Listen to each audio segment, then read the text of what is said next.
الحمد لله نحمده ونستعينه ونستغفره ونؤمن به ونتوكل عليه ونعوذ بالله من شرور أنفسنا ومن سيئات أعمالنا من يهد الله فلا مضل له ومن يضلله فلا هادي له ونشهد أن لا إله إلا الله وحده لا شريك له ونشهد أن سيدنا ونبينا ومولانا محمدًا عبده ورسوله صلى الله تعالى عليه وعلى آله وصحبه وبارك وسلم تسليمًا كثيرًا كثيرًا. أما بعد فأعوذ بالله من الشيطان الرجيم. بسم الله الرحمن الرحيم. وأطيعوا الله ورسوله ولا تنازعوا فتفشلوا وتذهب ريحكم واصبروا إن الله مع الصابرين. وقال الله سبحانه وتعالى: ولتكن منكم أمة يدعون إلى الخير ويأمرون بالمعروف وينهون عن المنكر وأولئك هم المفلحون. وقال عليه الصلاة والسلام: أخفت في الله ما لم يخف أحد وأوذيت في الله ما لم يؤذى أحد.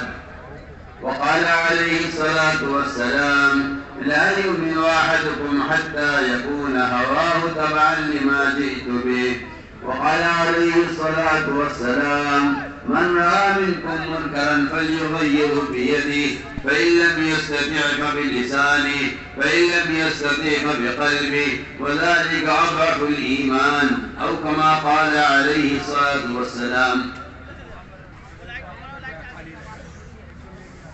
میرے انتہائی محترم بزرگوں، دوستوں، عزیزوں،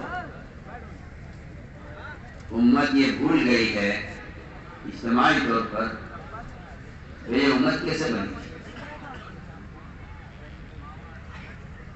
امت میں جتنی خلیزیاں ہیں، جتنی عداوتیں ہیں، جتنی مخالفتیں ہیں، ایک دوسرے کو نقصان پہنچانے کا جو گندا جذبہ ایک مقصد بن گیا ہے، اس کی بنیادی وجہ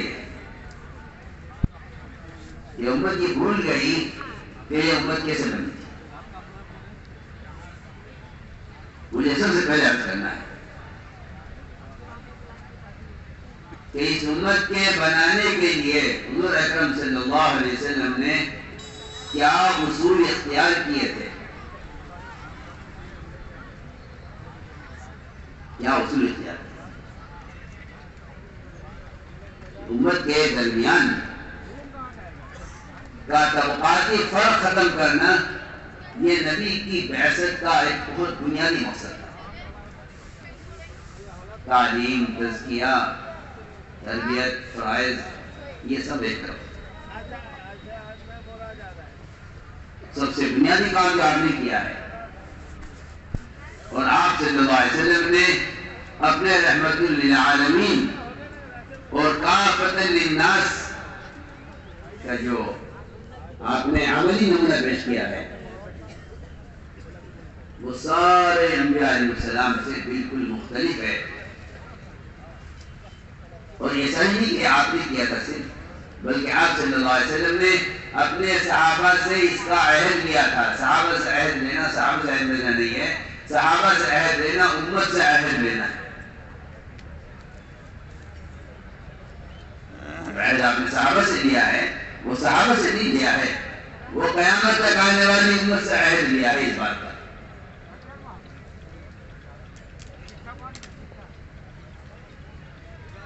کہ تم آپس میں کبھی متفرق نہیں ہو. بہت دھیان سے میری بات سنو. دین کا نقصان بھی اسی افتراق میں ہے. دین کا بھی، دنیا کا بھی، عزتوں کا بھی، مال جان کا بھی، سب کہیں کا نقصان اسی افتراق میں. حضور اکرم صلی اللہ علیہ وسلم نے سب سے پہلا کام جو کیا ہے، امت کے درمیان سے رنگ کی، زبان کی، حیثیت کی، قبیلے کی، قوم کی، ان تمام شکلوں کی جو فرق تھا، اس فرق کو ختم کیا. کالے گورے کا فرق، زبان کا فرق، علاقائیت کا فرق، قوم کا فرق، آپ نے اس کو ختم کیا. امت بنانے کے لیے آپ صلی اللہ علیہ وسلم نے پہلا کام یہ کیا ہے کہ امت کے درمیان کے طبقاتی فرق کو ختم کیا ہے.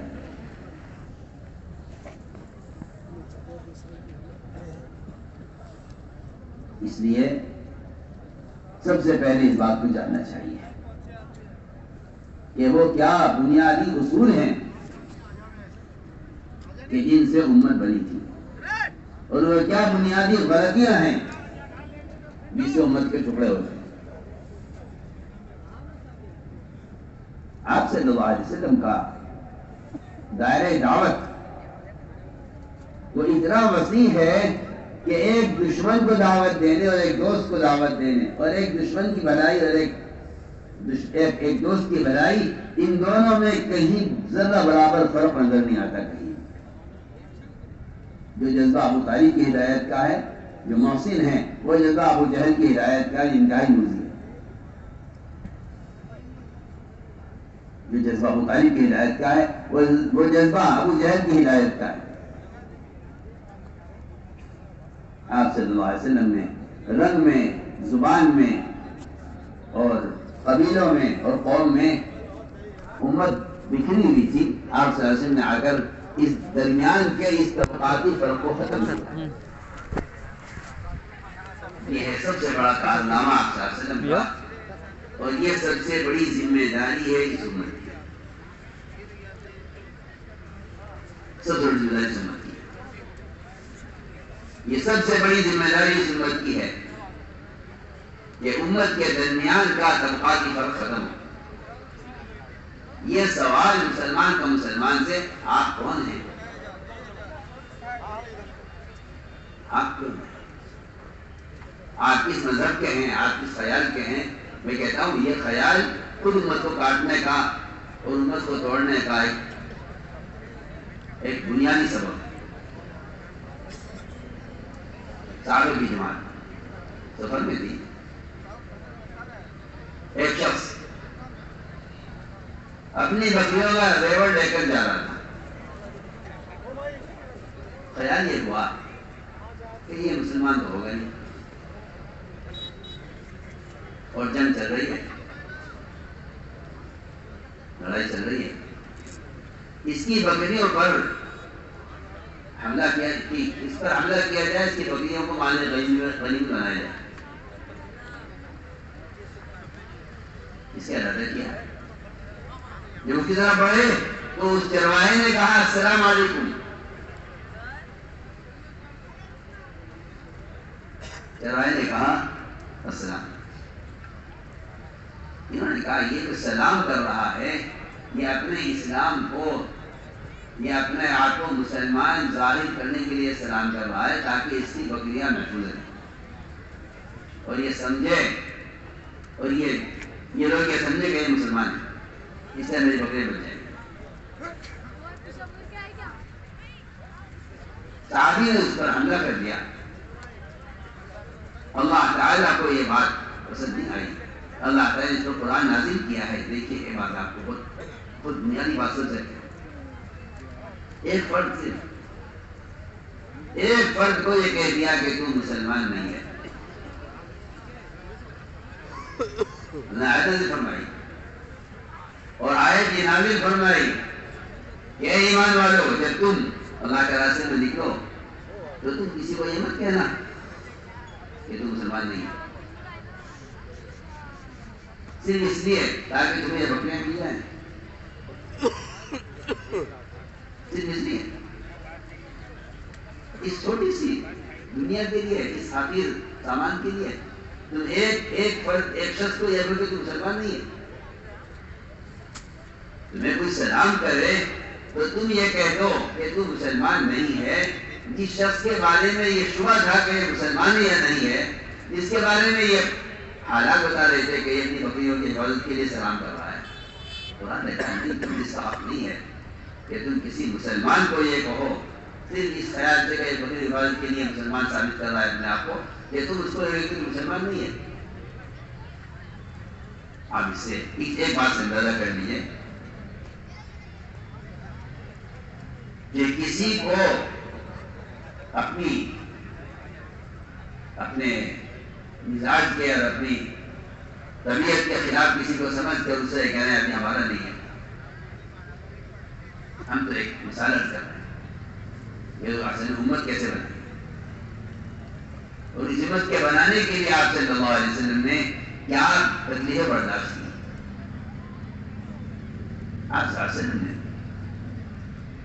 کالے گورے کا فرق ختم کرنے کے لیے بلال رضی اللہ تعالیٰ عنہ کو مؤذن بنایا، جبکہ عمر رضی اللہ تعالیٰ عنہ خود مؤذن بننا چاہتے تھے، علی رضی اللہ تعالیٰ عنہ حج کے لیے اذان چاہتے تھے. لیکن ایک اجنبی آدمی جو نہ آپ کے رنگ کا ہے، نہ آپ کی زبان کا ہے، نہ آپ کے علاقے کا ہے، ہمیشہ کار کھا لو. آپ صلی اللہ علیہ وسلم کو مؤذن بنایا. کیوں؟ امت بنانی ہے نا، امت بنانی ہے نا. تو رنگ کے اتنے بڑے فرق کو، اور رنگ کے فرق کو، زبان کے فرق کو، علاقے کے فرق کو، اس سب کو ختم کرنے کے لیے حضرت بلال کو مؤذن بنایا ہے، یہ بتانے کے لیے کہ ہاں یہ اتنا بڑا عہدہ اور یہ اتنا بڑا منصب دیا جا سکتا ہے ایک اجنبی آدمی کو، جس سے نہ کوئی رشتہ داری ہے، نہ کوئی برادری کا ہے، نہ کوئی ہمارے قوم کا ہے، نہ ہمارے علاقے کا ہے. یہ میں مثال کر رہا ہوں. سلمان فارسی رضی اللہ تعالیٰ فارس کے ہیں، نہ آپ کے علاقے کے ہیں، نہ زبان کے ہیں. وہ آپ کے ایسے مشیر خاص تھے کہ آپ صلی اللہ علیہ وسلم ان سے بات کرتے تھے تو کوئی اور شریک نہیں ہوتا. اتنے معتبر تھے، ان کی رائے پر خندق کھودی گئی. ان کی رائے پر خندق کھودی گئی. ایک آدمی کی رائے پر جو غزوہ خندق ہوا ان کی رائے پر ہوا ہے، وہ سلمان فارسی تھے رضی اللہ تعالیٰ عنہ. امت بنایا. اسامہ رضی اللہ تعالیٰ عنہ شکل سے بد شکل، چہرے پر چیچک کے داغ، رنگ سیاہ، چھوٹے سے آئے تھے آپ کی خدمت میں. دروازے کی چوکھٹ میں ٹھوکر لگی اور گرے اور پیشانی پر زخم آ گیا اور خود بہنے لگا. آپ نے فرمایا عائشہ جلدی اٹھو، دیکھو اس کا زخم بھی صاف کرو، اس کی ناک بھی صاف کرو. عائشہ فرماتی ہے مجھے یقین آئی کہ میں اس کی ناک کیسے صاف کروں، اس کا زخم کیسے صاف کروں. حضور اکرم صلی اللہ علیہ وسلم اٹھے اور آپ نے عائشہ کو دکھلانے کے لیے اور بتانے کے لیے کہ ہمارے یہاں اجنبی آدمی کا کیا درجہ، کیا مقام ہے، آپ صلی اللہ علیہ وسلم نے ان کی پیشانی سے خون اپنے ہونٹوں سے چوسا.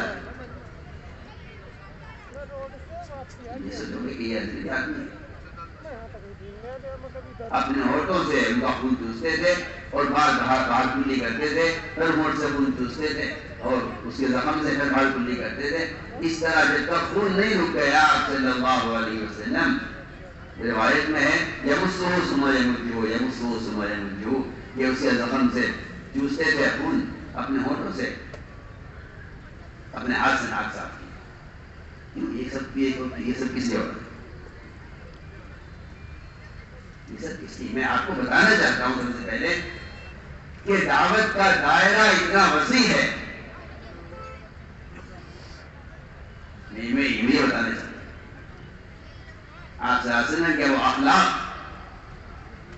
جن پر دشمن مجبور ہو گیا ہے، آپ صلی اللہ علیہ وسلم کے دین میں داخل ہونے اور آپ کی مدد داخل ہونے کے لیے مجبور ہو گیا. اس کے لیے کوئی راستہ نہیں.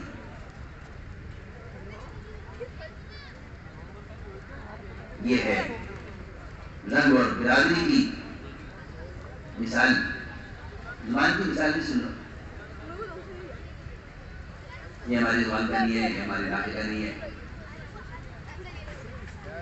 میں تو پھر آپ سے کہتا ہوں کہ امت اگر بڑھ گئی طبقات میں، مولانا صاحب جلدی یہاں تک فرما دیتے کہ جماعت کا نظمی تفریق کا رکھتا ہے. امت کیسا ہے؟ جماعت اجتماع کا لفظ نہیں ہے، جماعت تفریق کا لفظ ہے۔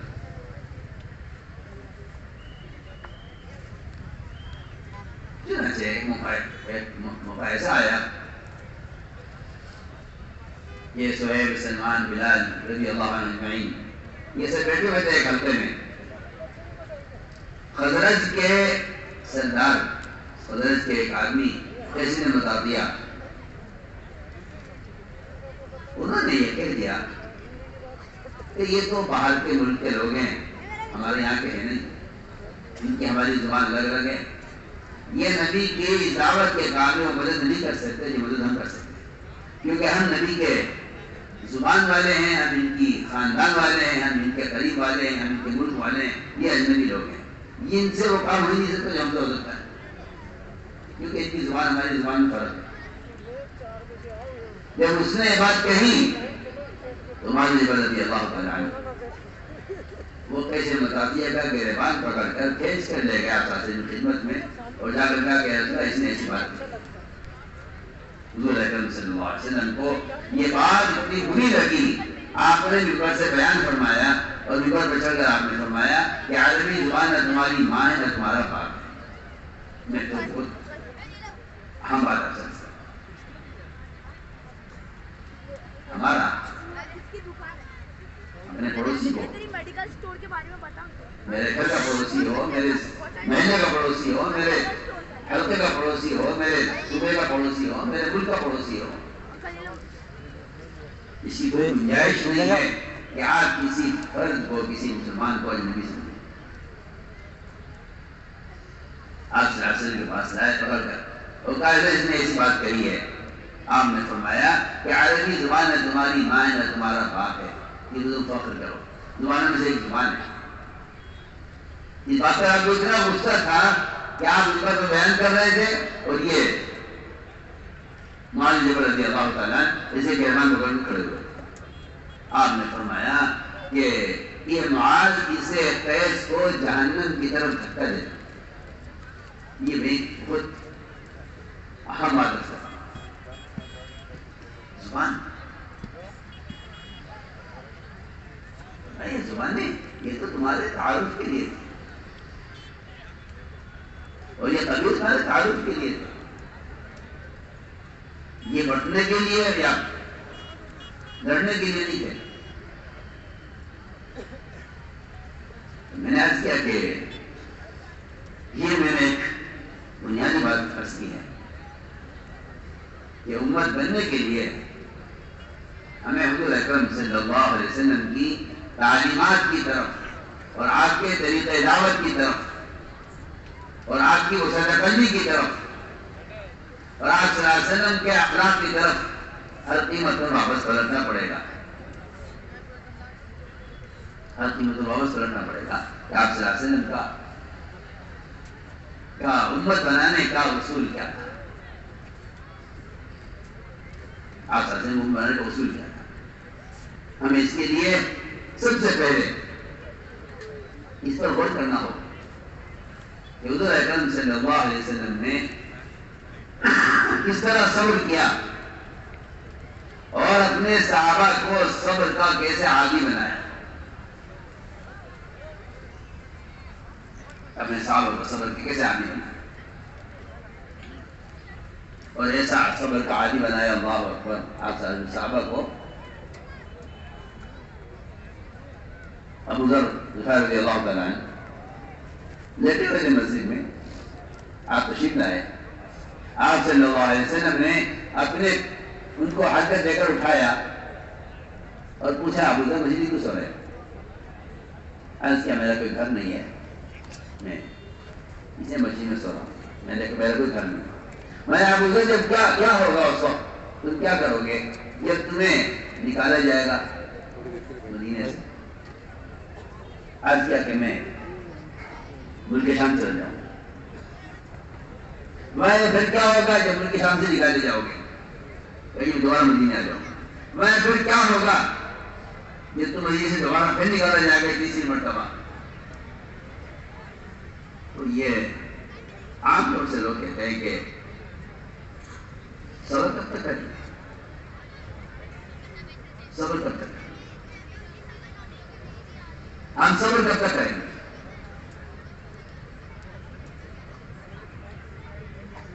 حضور اکرم صلی اللہ علیہ وسلم نے داعی کے صبر کا میدان اور اس کے صبر کی انتہا آپ نے صاحب تاریخ حدیث میں فرمایا کہ ابو ذر درگزر کرتے رہنا، تقاضوں پر چلتے رہنا، ساتھ رہنا اور اسی حالت پر رہنا، اسی حالت میں میری تمہاری ملاقات ہونے پہنچے پر ہوگی۔ آپ نے کوئی مدد نہیں بتائی، یہ تعصب میں حالات سے گزرنا ہوگا، فرمایا میری تمہاری ملاقات ہونے پہنچے پر ہوگی۔ یہ آپ نے کہ میری تمہاری ملاقات ہونے پہنچے پر ہوگی۔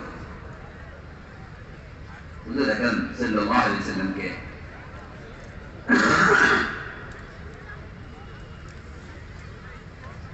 آپ صلی اللہ علیہ وسلم نے اپنے صحابہ کو اس طرح صبر کا عادی بنایا، اور یہی تھی اصل بات۔ یہ تو اصولی بات یہ ہے کہ داعی کا صبر کرنا یہ مدعو کی ہدایت کا سبب بنتا ہے۔ داعی کا صبر کرنا مدعو کی ہدایت کا سبب بنتا ہے، کیونکہ اللہ رب العزت اسے آزما کر دیکھتے ہیں کہ یہ تکالیف پر کتنا صبر کرنے والا ہے۔ اسے انبیاء علیہ السلام سے بکریاں چروا کر انہیں تحمل کا اور صبر کا عادی بنایا جائے۔ حضور اکرم صلی اللہ علیہ وسلم کو لوگ آزمایا کرتے تھے اخلاق میں اور صبر میں۔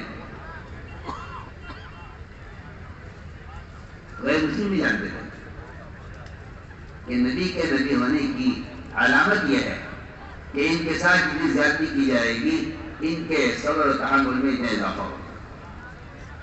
سب جانتے تھے ان کے ساتھ جتنی زیادتی کی جائے گی ان کے صبر و تحمل میں اتنا اضافہ ہوگا، سب جانتے تھے۔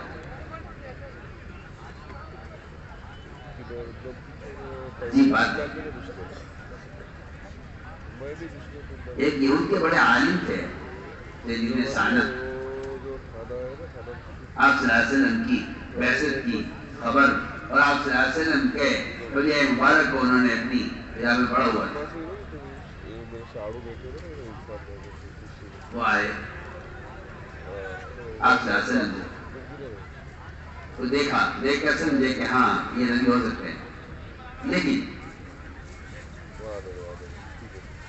پوری طرح یقین نہیں ہوا، اس لیے کہ آپ کے علم اور آپ کی بردباری اور آپ کے صبر کو آزمانے کے لیے موقع چاہیے تھا۔ اس لیے کہ جب تک آدمی کسی کے ساتھ رہ کر اس کو غور سے نہ دیکھے، قریب سے نہ دیکھے تو وہ کیسے فیصلہ کر سکتا ہے؟ روایت میں ہے انسان آیا، آپ کو دیکھا اور دیکھ کر شبہ ہونے لگا کہ ہاں آپ نبی ہو سکتے ہیں، لیکن آپ کے اندر صبر کتنا ہے، تحمل کتنا ہے، اس کا ان کو اندازہ نہیں ہو رہا تھا، اور وہ اس انتظار کوشش میں تھے کہ کوئی بہانہ ملے آپ کو ستانے کا، کوئی بہانہ ملے آپ کو ستانے کا، آپ کو ستانے کا کوئی بہانہ ملے۔ چنانچہ وہ آگے بیٹھے، تھوڑی دیر کے بعد اچانک کہیں سے خبر آئی کہ فلاں علاقے کے مسلمان وہ حالات میں آ گئے ہیں، قحط سالی میں تنگی میں آ گئے ہیں اور ان کی مدد کی ضرورت ہے۔ یہ زمانے میں کیونکہ روایت میں ہے کہ ساری دنیا کے بکھرے مسلمان وہ ایک قسم کے اعضاء کی طرح ہیں۔ اگر پیر میں زخم ہوگا تو پیر کے زخم سے آنکھ جاگے گی۔ یہ مثال دی تھی کہ امت ایک جسم ہے، امت ایک جسم ہے، اگر پیر میں زخم ہوگا تو زبان اس کی جاگے گی، اور پیر میں زخم ہوگا تو اس کا اثر پورے بدن پر ہوگا۔ یہ نہیں تھا کہ یہ علاقائی مسئلہ ہے، علاقے والے دیکھیں۔ خبر آئی وہاں سے کہ فلاں علاقے میں قحط سالی آ گئی۔ حضور اکرم صلی اللہ علیہ وسلم نے دیکھا کہ پیچھے ان کو خرچ کرنے کے لیے تو کچھ نہیں. اس لیے کہ یہ بات بالکل طے شدہ بات ہے کہ انبیاء علیہ السلام دین کو دنیا میں قائم کرنے کے لیے ملک و مال لے کر نہیں آتے.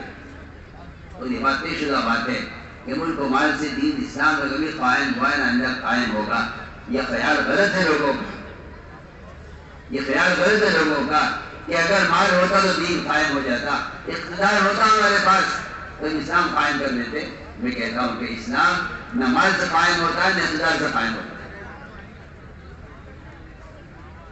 اسلام کی ترقی اور اس کی قوت وہ تو ناگوار حالات میں حکم کو پورا کرنے سے اور ناگوار حالات کا سے گزرنا یہ مومن کی اسلام میں پختگی پیدا کرتا ہے. اسی لیے قرآن نے صاف کہا ہے کہ اسلام دین کی پختگی کو اللہ تعالیٰ نے قرآن میں دعوت کے ساتھ جوڑا ہے.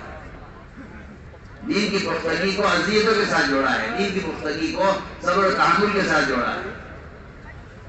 اس لیے میں پہلے عرض کر رہا ہوں کہ ملک و مال سے اسلام قائم ہوا ہے نہ کبھی ہوگا. یہ خیال بالکل غلط خیال ہے کہ مال ہوتا تو دین ہو جاتا اور مال ہوتا تو اسلام قائم ہو جاتا. آپ غور کریں, انبیاء علیہ السلام جو مالدار ہوتے تھے نبوت سے پہلے, وہ نبوت کے بعد فقیر ہو جاتے تھے. موسیٰ علیہ السلام نبوت سے پہلے مالدار تھے. آپ صلی اللہ علیہ وسلم نبوت سے پہلے مالدار تھے.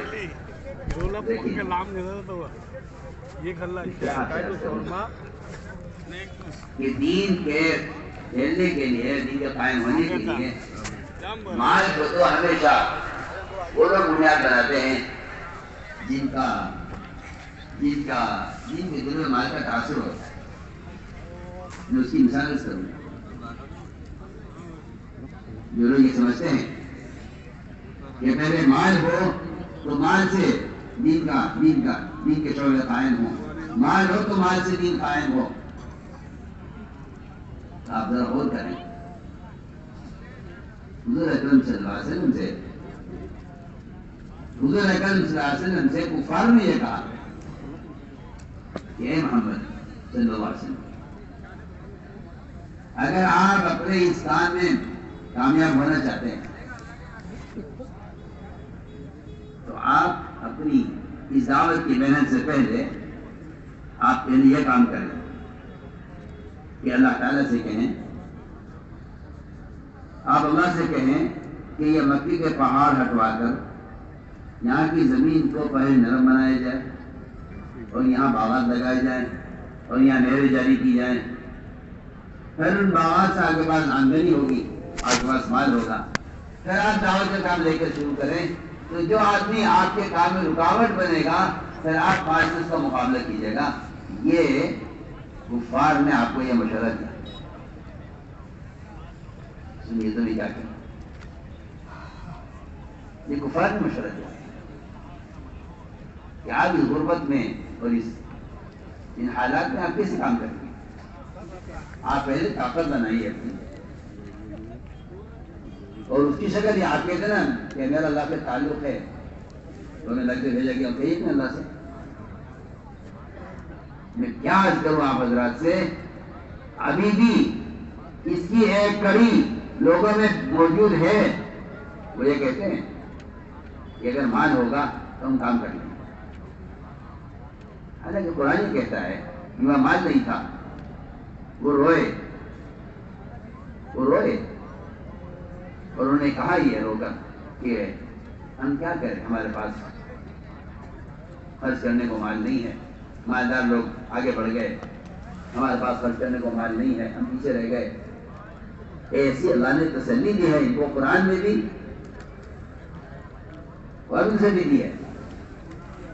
اور آپ سے کے پاس آئے فقراء صحابہ, عرض کیا کہ یا رسول اللہ یہ مالدار تو صدقے کرتے ہیں, حج کرتے ہیں, عمرے کرتے ہیں اور زکوٰۃ دیتے ہیں اور نفلی اور بہت سے رفائی کام مال خرچ کرتے ہیں.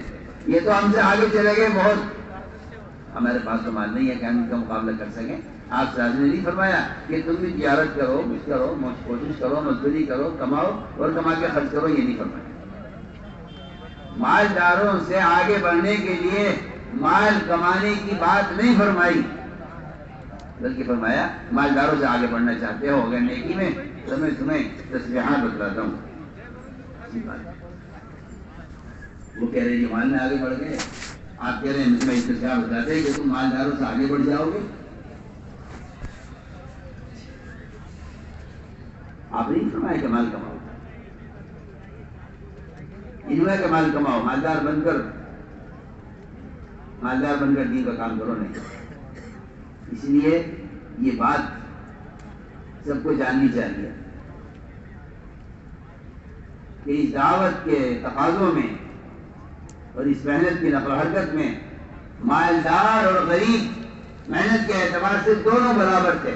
یہ کہیں ثابت نہیں ہے کہ مالداروں نے کام زیادہ کیا غریبوں نے کام کیا, یہ کہیں ثابت نہیں, کہیں ثابت نہیں. یہ الگ بات ہے کہ مالداروں نے خیر کی راہ میں مال خرچ کیا ہے, لیکن عملی میدان میں مالدار اور غریب یہ دونوں عملی میدان میں برابر رہتے تھے. اس زمانے میں یہ ہوا ہے کہ لوگوں نے خیر کے کاموں میں مال خرچ کرنے کو اللہ کے راستے میں نکلنے کا بدل سمجھ لیا. ہماری بات پہ توجہ دینا, ہم اس واقعے سے بہت کچھ عرض کریں گے.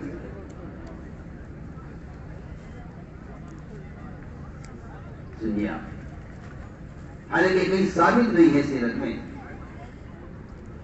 کہ کسی ایک صحابی کی کوئی مثال پیش کرتے ہیں کہ میں جو کہ ٹھیک ہے تم نے مال بہت خرچ کر دیا ہے, تم نکلنے سے رہنے دو. یہ کہیں ثابت نہیں.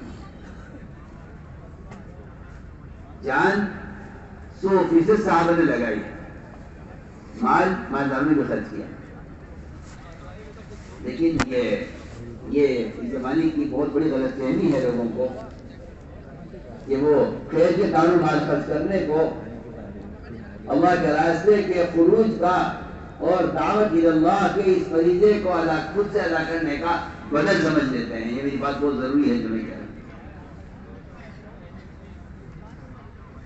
وہ دین کے کاموں میں, وسائل کی تعمیر میں, مدارس کے تعاون میں, بیواؤں, یتیموں, مسکینوں, پریشان حال لوگوں کی ضروریات میں, ان سب میں مال کے خرچ کرنے کو وہ دعوت اللہ کا بدل سمجھ لیتے ہیں. وہ کہتے ہیں کہ ٹھیک ہے آپ جان لگا لیں, ہم مال لگا لیں. میں آپ سے صاف کہہ سکتا ہوں کہ یہ کوئی دنیا کا کام نہیں ہے کہ پیسہ میں لگاؤں گا, محنت آپ کی ہوگی اور نفع آدھا ہوگا. بالکل نہیں ہے. یہ دنیا کا اصول ہے, یہ دین کا اصول نہیں. یہ کہیں ثابت نہیں کہ مالداروں نے مال لگا لیا ہو اور غربا نے جان لگا لی ہو. کہ تمہارے پاس جان ہے تم وہ لگا دو, میرے پاس مال ہے میں وہ لگا دوں. یہ کہیں ثابت نہیں. بلکہ یہ بات واقعی غور کرنے کی, یہ بات واقعی غور کرنے کی. بیت اللہ کی تعمیر کفار مکہ نے کی,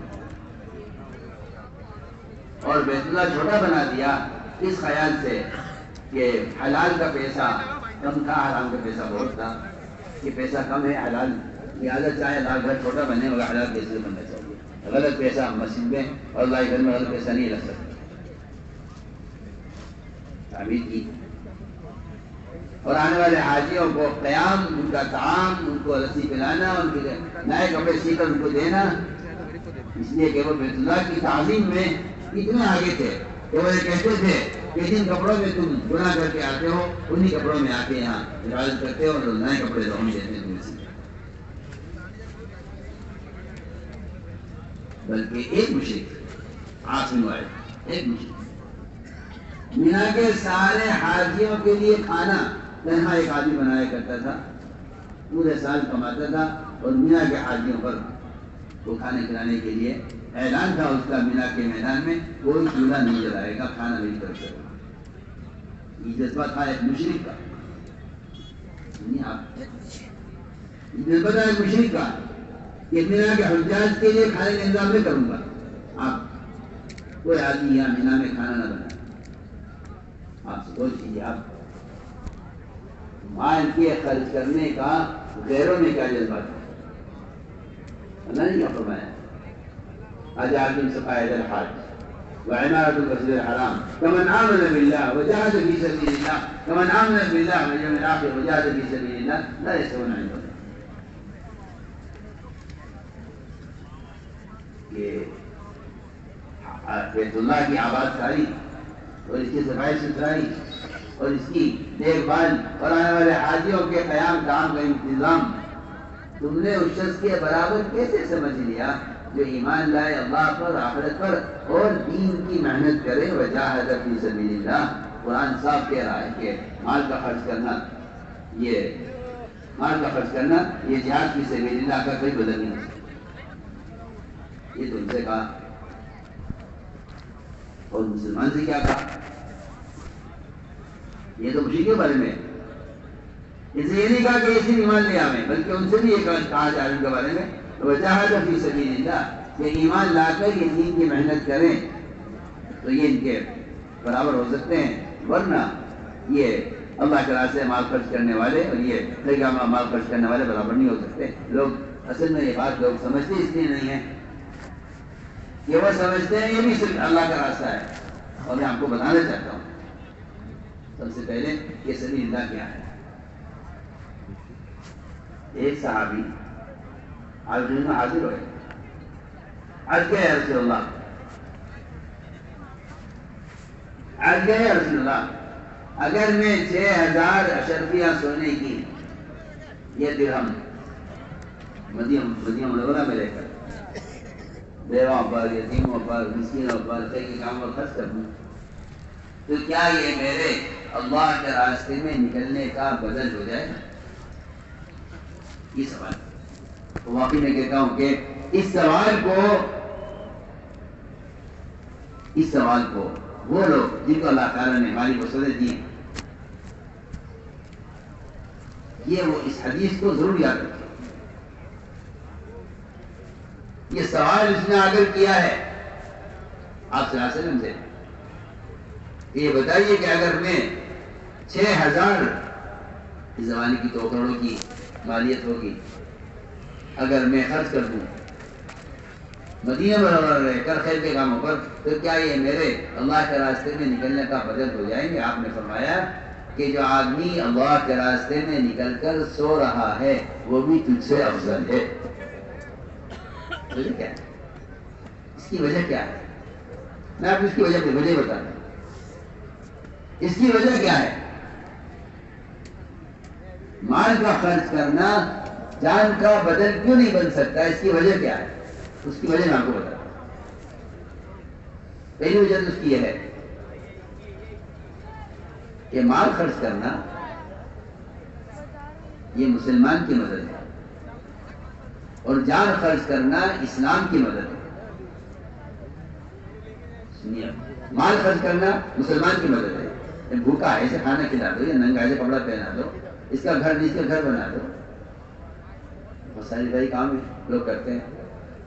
مال خرچ کرنا یہ مسلمان کا تعاون ہے اور جان خرچ کرنا، جان لگانا یہ اسلام کا تعاون ہے. اور مسلمان کا تعاون غیر مسلم بھی کر لے گا، ایسا نہیں ہے. بے شمار غیر مسلم ایسے ہیں کہ جو مسلمانوں کا تعاون کرتے ہیں. کوئی زلزلہ آ جائے، کہیں طوفان آ جائے، کہیں کوئی آفت آ جائے، کہیں آگ لگ جائے، اللہ کا فضل ہے کہ مسلمان کا تعاون غیر مسلم بھی کر دیتا ہے. لیکن میں کہنا چاہتا ہوں کہ دعوت یہ آپ کا ذمہ ایک ایسا بدنی فریضہ ہے، یہ امت کے ذمہ ایک ایسا بدنی فریضہ ہے کہ یہ بدنی فریضہ، یہ فریضہ مال سے ادا نہیں ہوگا. بھیا آپ لوگ کیوں کھڑے ہو گئے؟ کہاں جا رہے؟ بیٹھ کے پاس سنیں، سکون سے بیٹھ کے پاس سنیں. ماشاء اللہ رات بہت سکون تھا مجھ میں. اس وقت کسی ضرورت سے کوئی جا رہا ہو تو چلا جائے.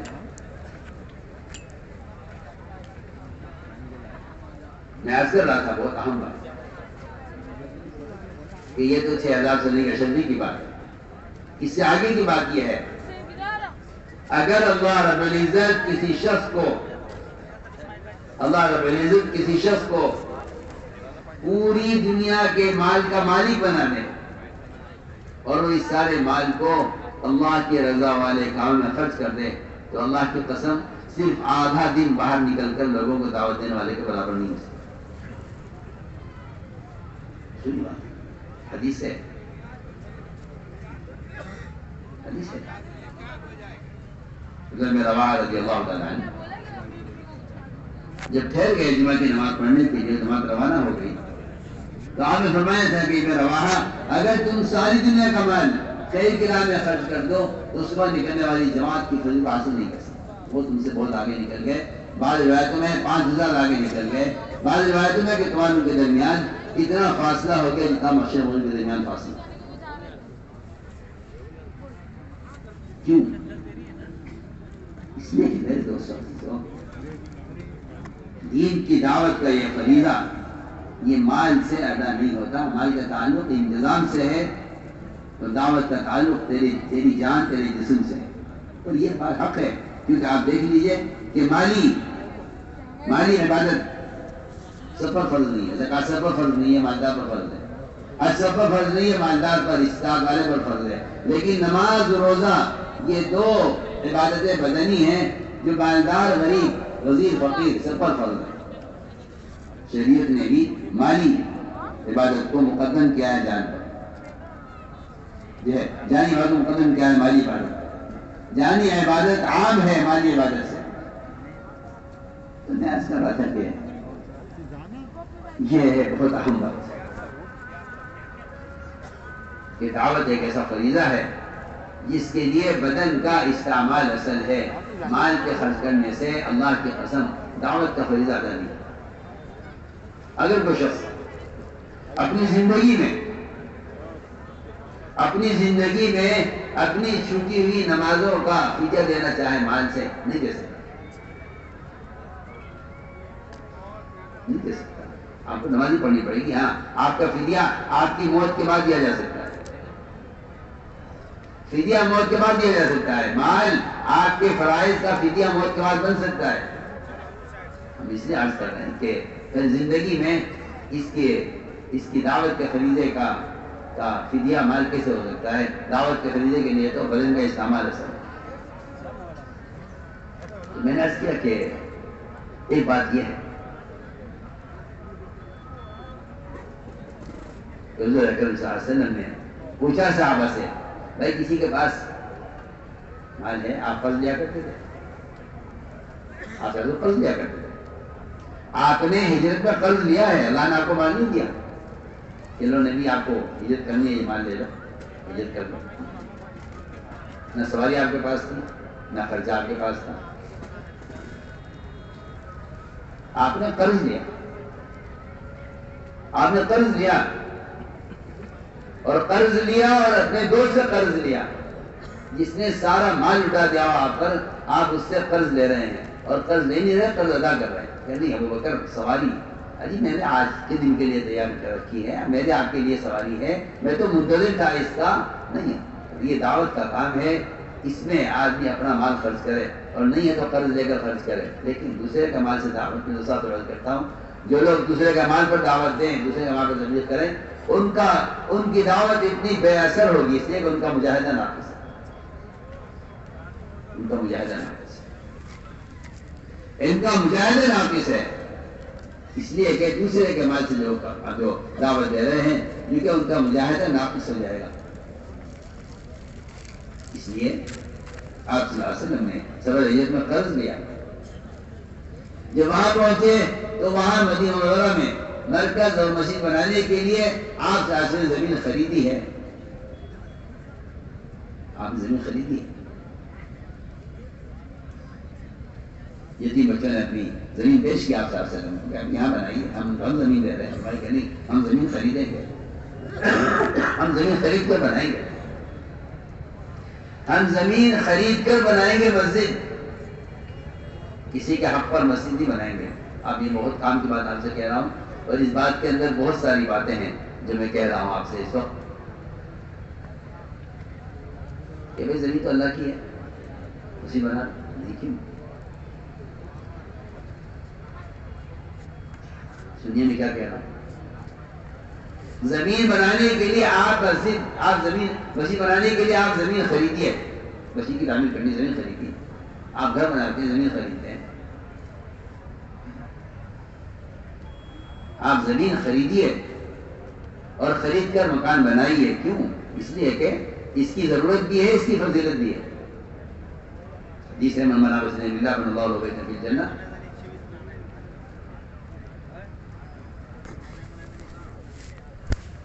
درمیان میں عرض کرنا مسجد نبوی کی توسیع ہونی تھی.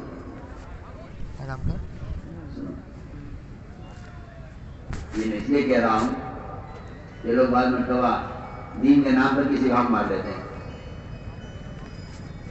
ہاں، دین کے نام پر کسی کا حق نہیں، کسی کا حق نہیں مار سکتے، نہ دین کے نام پر نہ دنیا کے نام پر، نہ اپنے لیے نہ اللہ کے لیے. حق نہیں مار سکتے.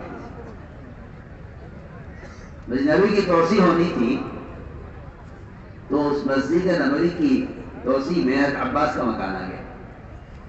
حضرت نے کہا عباس یہ مکان دے دو، مسجد کو توسیع ہو رہی ہے مسجد کی. میں نے کہا جی نہیں میرا مکان ہے، میں نہیں دیتا. سنیں میرا مکان ہے. حضرت نے کہا کہ عباس چلو میں خریدتا ہوں، تم قیمت لگا دو، جو قیمت لگاؤ گے میرا.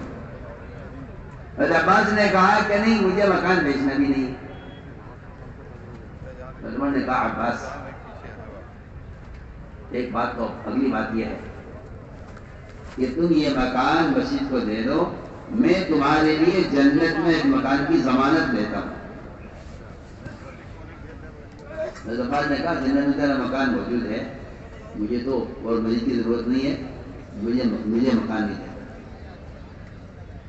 نہ ہدیہ دینا ہے، نہ قیمتاً دینا ہے، نہ جنت کے گھر کے بدلے میں دینا ہے. سنیے آپ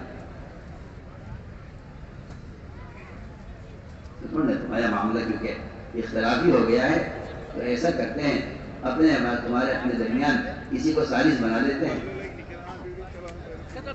کسی کو بنا لیتے ہیں کہ فیصلہ کرتے ہیں ہمارے درمیان، اور جو فیصلہ وہ کرے گا اس کو آپ ہی مانو گے، نہیں مانوں گا. ٹھیک ہے. وہی میں کعب رضی اللہ عنہ کے پاس گئے، ان کو فیصل بنایا، ان سے کہا کہ جی اب فیصلہ کرنا ہمارے درمیان اختلاف ہو گیا ہے،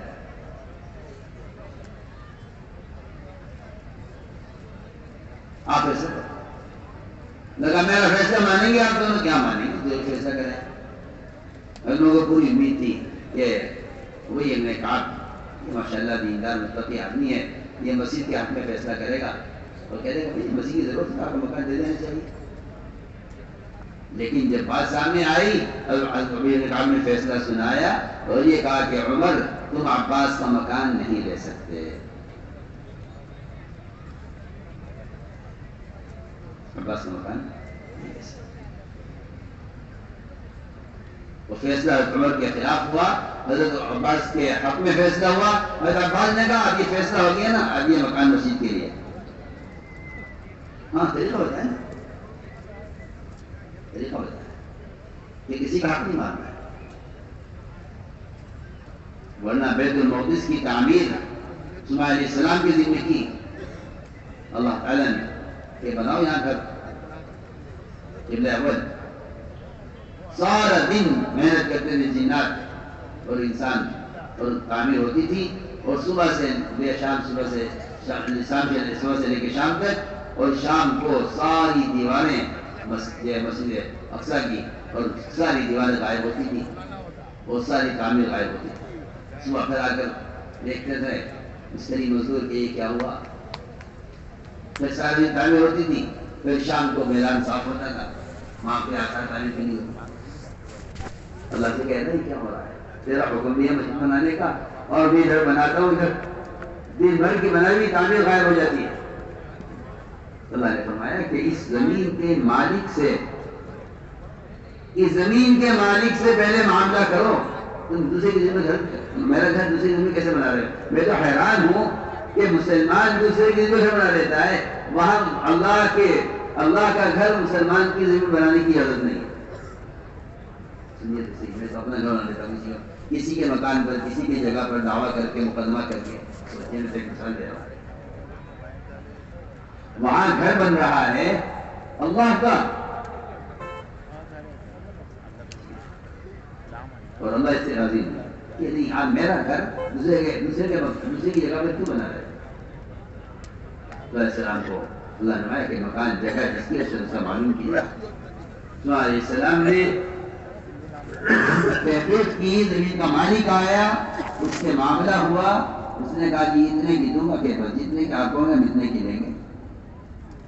وہ معاملہ ہو گیا, لکھت پڑھت ہو گئی, طے ہو گئی قیمت. جب قیمت رسول اللہ علیہ وسلم دینے لگے اس کو, تو اس نے کہا یہ جگہ کوئی معمولی جگہ ہے جو آپ لے رہے ہیں, اس جگہ کی قیمت تو اس سے زیادہ ہے, جتنا آپ دے رہے ہیں میں اس کے ڈبل لوں گا, آپ کو زمین لینی ہو لو نہ چھوڑو.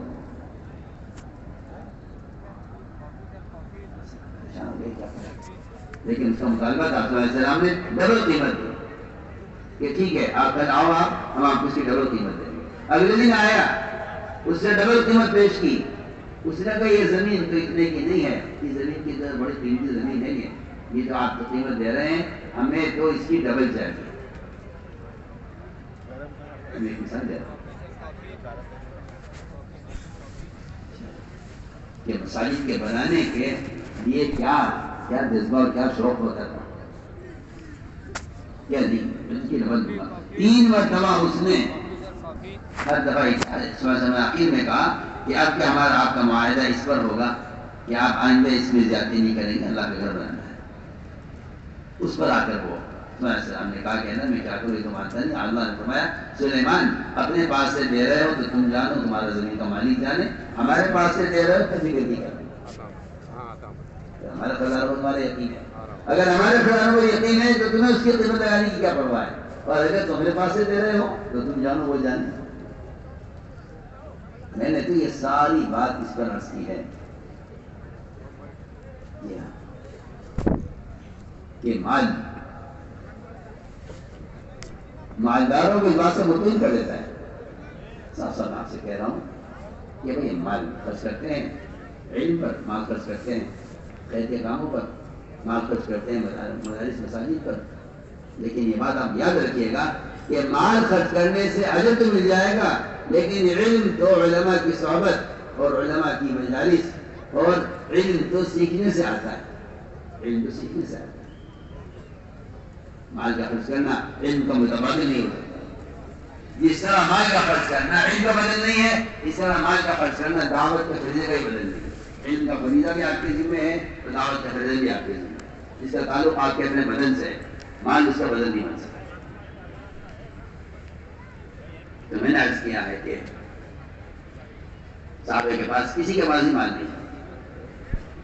زید بن سعدہ نے آپ صلی اللہ علیہ وسلم کو بطور قرض مال پیش کیا کہ آپ یہ مال لیجیے اور اس کو آپ ان کی مدد کے لیے. آپ رسول نے وہ مال لے لیا اور یہ طے ہو گیا کہ فلاں تاریخ میں آپ اس مال کے بدلے میں اتنی کھجوریں دیں گے. اس نے سونا پیش کیا, اس کے بدلے میں کھجوریں اس نے مقدار طے ہو گئی کہ اتنی کھجور آپ ان کو دیں گے. تاریخ طے ہو گئی. اس تاریخ میں حضور اکرم صلی اللہ علیہ وسلم, یہ آپ کی عادت طیبہ تھی, یہ نبوت سے پہلے بھی نبوت کے بعد بھی, کہ آپ وعدہ خلاف نہیں تھے. آپ وعدہ خلاف نہیں. آپ صلی اللہ علیہ وسلم کو کہ وعدے کے پورا کرنے کا اہتمام, اس لیے کہ نبی نعوذ باللہ چھوٹے نہیں ہوتے, اور آپ وعدے کے پورا کرنے میں مشہور تھے.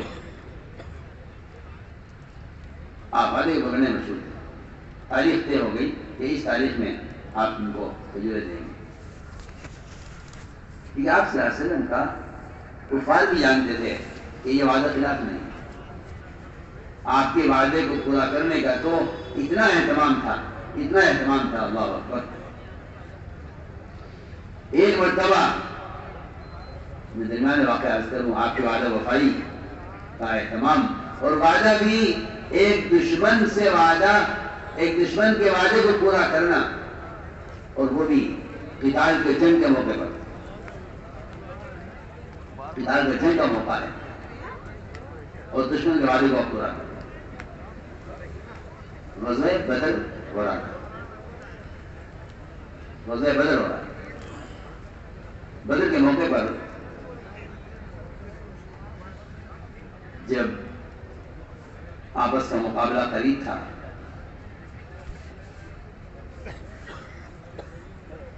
تو 2 صحابہ کو مشرکین نے قید کر دیا. ایک ان میں حذیفہ تھے اور ایک فضیل تھے. ان دونوں کو مشرکین نے قید کر دیا. قید کر کے لے گئے.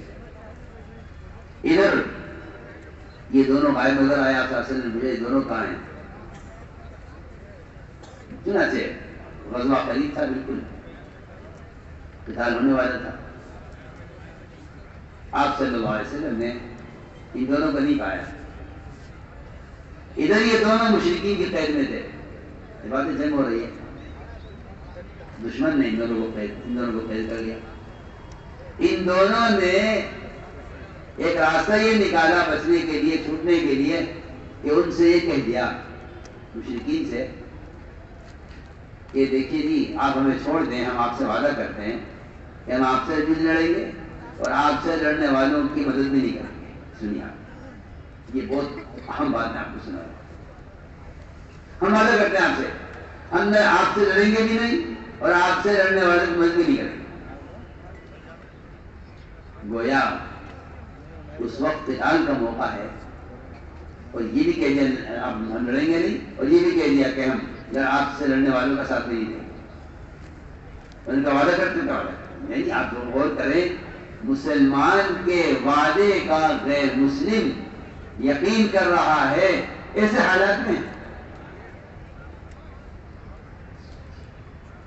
ادھر جنگ تیار ہے، سب معلوم نہیں کہ کیا ہو رہا ہے. ایسے موقع پر غیر مسلم مسلمان کے وعدے کا اور مسلمان کی بات کو یقین کر رہا ہے. سوچیے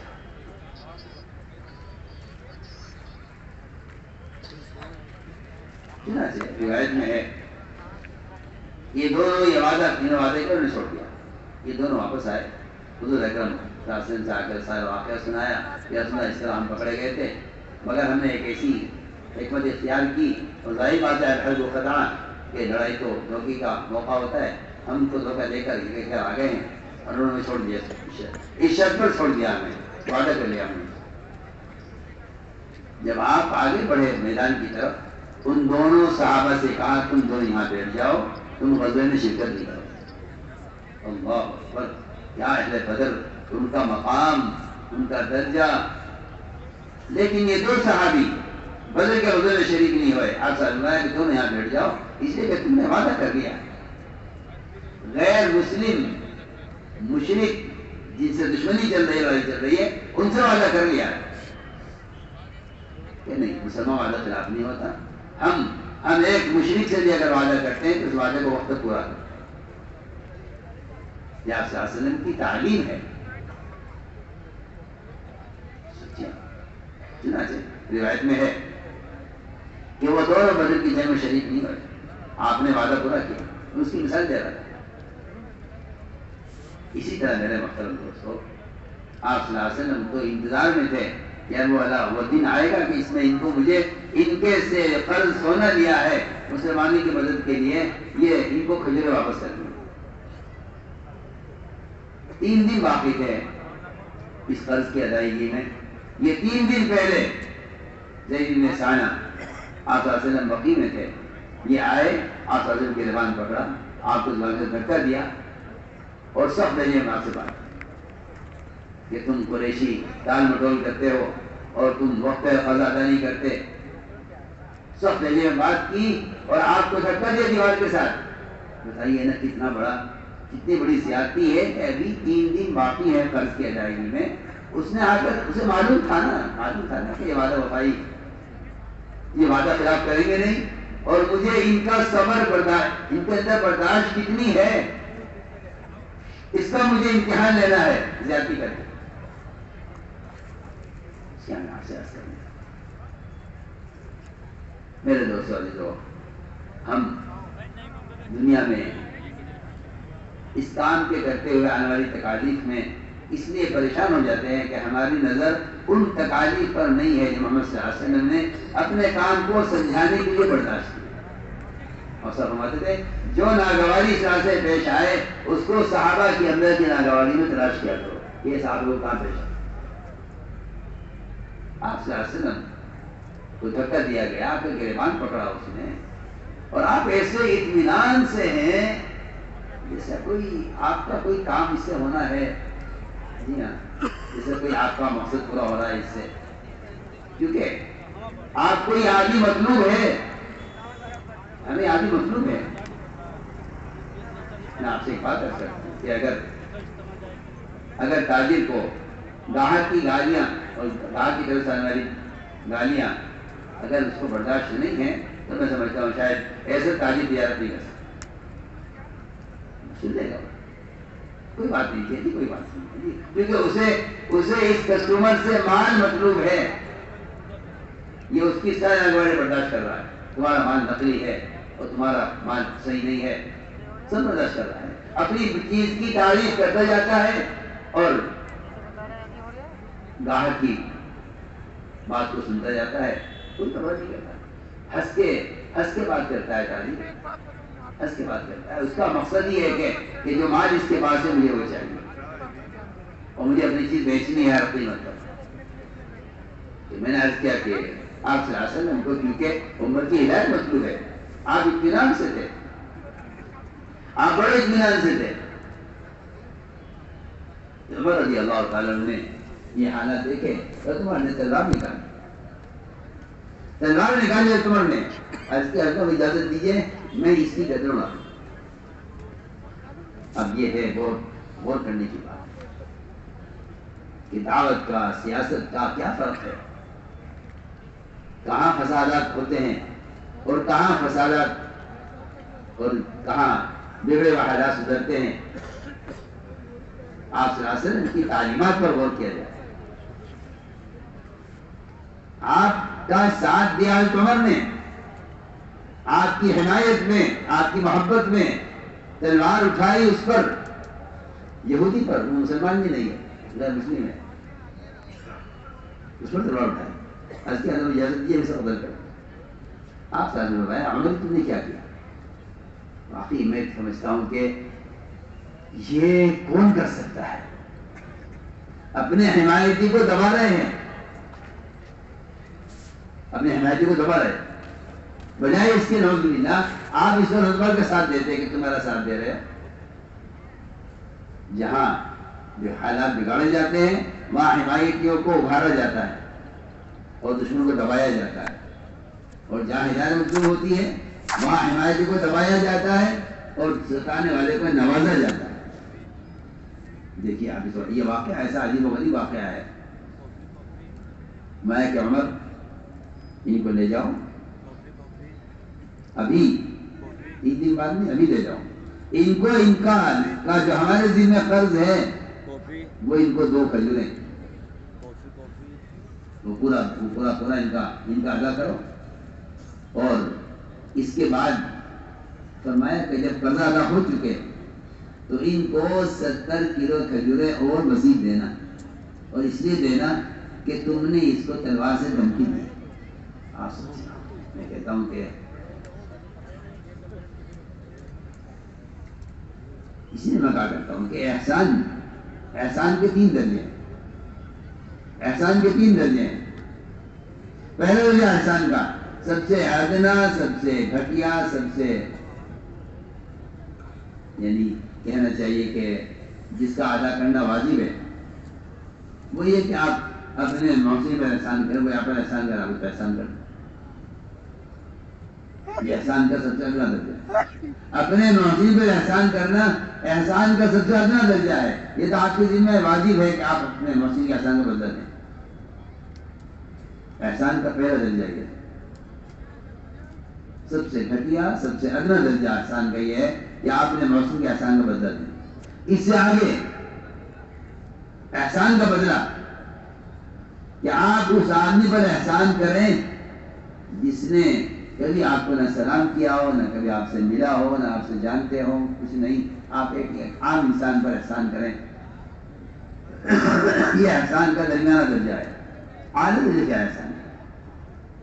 اعلیٰ درجہ احسان کا کیا ہے؟ اعلیٰ درجہ احسان کا یہ ہے کہ آپ ستانے والوں پر احسان کریں، سستانے والا بڑا احسان، یہ احسان کا سب سے اعلیٰ درجہ ہے۔ آپ صلی اللہ علیہ وسلم کی تعلیمات میں آپ غور کریں اور آپ کے اخلاق میں دیکھیں کہ آپ کو ہر جگہ ملے گا کہ آپ نے سلانے والا بڑا احسان کیا، سلانے والا بڑا احسان۔ آپ صلی اللہ علیہ وسلم کی ہدایات کے عمل کو ہمارے عمر ان کو انتخاب دینا اور ان کو 70 کلو کھجوریں زیادہ دینا۔ اس نے کہا سے انسان نے عمر میرا ہفتہ پورا ہو گیا، زیادہ کیوں دے رہے؟ کہا کہ زید، کہا کہ دیکھو میں نے آپ کو تلوار دکھلائی تھی نا، اور آپ کو میں نے قتل کی دھمکی دی تھی، اللہ کے نبی نے مجھے حکم دیا ہے کہ اس کو اس لیے تم عمر ان پر احسان کرنا کیونکہ تم نے اس کو دھمکایا۔ زید بن ثانیہ نے یہ دیکھتے کلمہ پڑھا، اشہد ان لا الہ الا اللہ واشہد ان محمد عبدہ ورسولہ، میں گواہی دیتا ہوں اللہ کے اوپر بیعت کے لائق نہیں ہے، اور عمر تم گواہ رہنا میں اللہ کے رسول ایمان لے آئے۔ حضرت نے فرمایا کہ تم کون ہو؟ میں کہا میں یہودی عالم ہوں زید بن ثانیہ۔ حضرت جانتے تھے ان کو اچھی طرح، شکل سے نہیں پہچانتے تھے۔ حضرت نے فرمایا کہ تم نے اتنے بڑے عالم ہو کر اور یہ جانتے ہو کہ اللہ کے رسول ہیں، پھر تم نے زیادتی کے ساتھ کی۔ یعنی کہ عمر ان کو دیکھتے میں سمجھ گیا تھا کہ یہ اللہ کے رسول ہو سکتے ہیں، لیکن عمر یہ ان کے اندر علم کتنا ہے، برداشت کتنی ہے، بردباری کتنی ہے، اس کو جانچنے کے لیے، اس کو جاننے کے لیے یہ میں نے زیادتی کی سی بھی آپ کے ساتھ، تاکہ میں دیکھوں کہ آپ کے اندر صبر کتنا ہے، تحمل کتنا ہے۔ میرے دوستو عزیزوں، یہ ایک اصولی بات ہے کہ داعی کا صبر کرنا یہی اصل مدعو کی ہدایت کا سبب بنتا ہے۔ تو ہم نے ایک پوری بنیادی بات عرض کی ہے کہ اس امت کے امت بنانے کے لیے آپ صلی اللہ علیہ وسلم نے کیا اذیت ہے، کیا تکلیفیں برداشت کی، یہ ہے سب سے بنیادی چیز۔ اس لیے کہ اس میں کوئی شک نہیں ہے کہ اللہ تعالیٰ کی جتنی غیبی نصرتیں ہیں اور جتنی اللہ تعالیٰ کی طرف سے برکتیں اور رحمتیں ہیں، وہ ساری رحمتیں برکتیں وہ امت کی آپس کی اجتماعیت پر ہے، وہ امت کی اجتماعیت پر ہے۔ جتنی برکتوں کے وعدے ہیں وہ امت کی اجتماعیت پر ہیں، اور جتنی بھی اللہ فرمائے بے برکتی ہے وہ اشتراک میں ہے۔ بلکہ صحابہ اکرام نے ایک مرتبہ آپ صلی اللہ علیہ وسلم سے یہ شکایت کی اور عرض کیا کہ رسول اللہ ہم کھانا کھاتے ہیں لیکن پیٹ نہیں بھرتا، کھانا کھاتے ہیں کھانا کافی نہیں ہوتا۔ آپ نے فرمایا لعلکم تفترقون، شاید تم کھانا الگ الگ کھاتے ہوگے۔ جی ہاں، یہ بھی ایک سمجھنے کی بات ہے۔ فرمایا لعلکم تفترقون، تم کھانا الگ الگ کھاتے ہوگے، اور الگ الگ کھانے کا تو ایسا دستور بن گیا ہے ہمارے سماج میں کہ ہر آدمی الگ پلیٹ میں کھاتا ہے، یہی وہ اشتراک ہے جس کا حدیث میں ذکر ہے۔ ایک ساتھ کھانے کا مطلب یہ نہیں ہے کہ آدمی ہر ایک اپنی پلیٹ میں کھائے، ایک ساتھ کھانے کا مطلب یہ ہے کہ ایک برتن میں 2 3 4 جتنے ممکن ہو سکے ایک برتن میں سے میں بہت دور بات ہے۔ یہ مسلمانوں میں اب یہ جو ہے بیماری عام ہو رہی ہے بہت، یہ اپنی پلیٹوں میں کھاؤ، جبکہ صحابہ اکرام کا صلی اللہ علیہ وسلم کا معمول یہ تھا بڑا پیالہ رکھا جاتا تھا کھانے کا اور سب اس میں سے کھایا کرتے تھے، سب اس میں سے کھایا کرتے تھے، کھانا لیا ہوتا تھا، اسراف تھا نہیں کہ 10 چیزیں آدمی بنائے تو بس الگ جو کرتے کھائے۔